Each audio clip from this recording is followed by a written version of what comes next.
இன்றைய 5 முக்கிய செய்திகள்.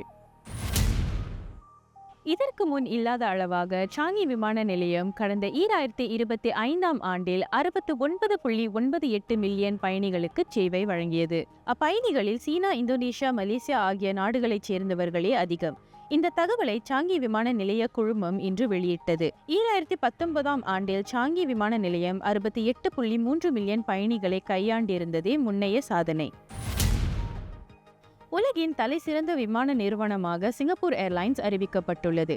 அத்துடன் உலகில் வியந்து பார்க்கப்படும் நிறுவனங்களின் பட்டியலிலும் அது 4 இடங்கள் முன்னேறி 24ஆம் இடத்தை பிடித்துள்ளது.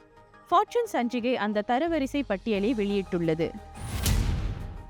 சிங்கப்பூர் சோதனை சாவடிகளில் ஒரு வார காலம் மேற்கொள்ளப்பட்ட கூட்டு அமலாக்க நடவடிக்கையின் போது பொருட்களை எடுத்து வந்ததை அறிவிக்க தவறி அவற்றுக்கு உரிய வரி செலுத்தாத 70 பேர் பிடிபட்டனர்.